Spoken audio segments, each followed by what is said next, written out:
Alrighty, I'm at a 1905 Schoolhouse today. And I've been going along. I got several wheat pennies, a couple Indians, and I was chasing like a 78 signal here, and it came up silver, and it looks very worn. I don't know what it is yet. My guess would be barber, probably based on the date. Ooh, it is. Don't get many of these. I think I've gotten around 5 or 6. Very worn, obviously. Can't quite see the date on that. Back's probably just as worn. Yeah, and as for the date, 1900 even.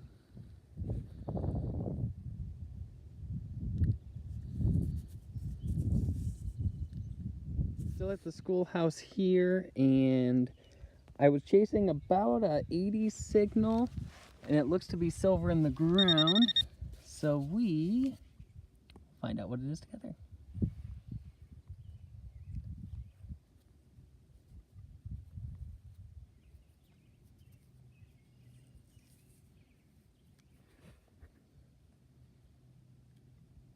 $1947. I don't get a lot of Roosevelts, honestly. I get a lot more Mercuries, which seems a little bit odd since the Roosevelts are newer, but nice to get a Roosevelt. Still at the schoolhouse, next coin just about 10 feet over from the 1900 dime. It's an 1885 penny.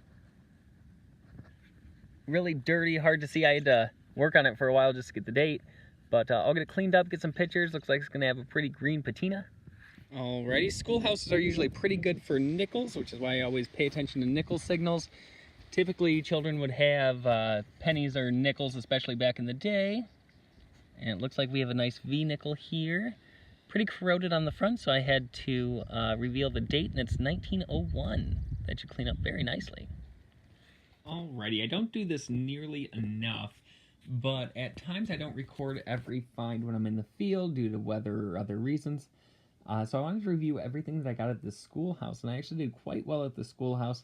This was somewhere that I just stopped in at off the road and talked to the owner, so it can work out. I take rejection way too personally when people don't let me metal detect their yard, but quite often, and more often than you'd think, people do allow you to do it, so it is worth stopping there. It's a little tense and a little stressful when you first go up to the door, but it can lead to something good. And this is one of the things that I didn't record when I got it, and I didn't know the significance of it when I got it. This is a key to a Ford Model T. So, of course, the first mass-produced car, and being so close to Detroit, it has special reverence around here. So that is certainly interesting. I've gotten a few of these. These are Kiss-Proof Midget, is what it says on the front. And this is a lipstick container. Now, I did actually get this open, and you can still see the color of the lipstick. So that is quite interesting. I think they were popular somewhere around the 1920s, so that's about 100 years old or so. Now, I got the bottom one at this school, and I got the top one at a Boy Scout camp. But they are the same 4H pin. One's made in silver, one's made in copper. I think those are somewhere around the 40s, if I'm not mistaken. A St. Christopher medal, of course. I don't believe that this is silver. I believe this is pewter. But on the back it says, I am Catholic. In case of accident, kindly notify a priest. Always good advice.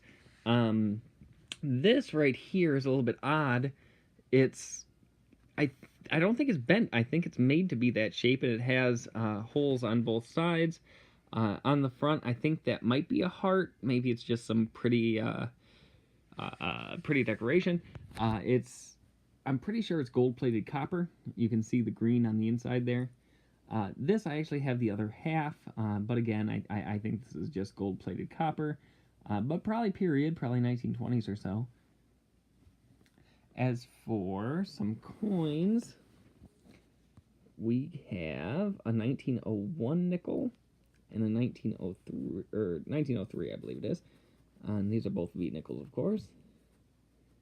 This one's in a lot better shape. I got a few Roosevelts, but those aren't terribly interesting. This is a terribly worn 1900 Barber dime. Very nice.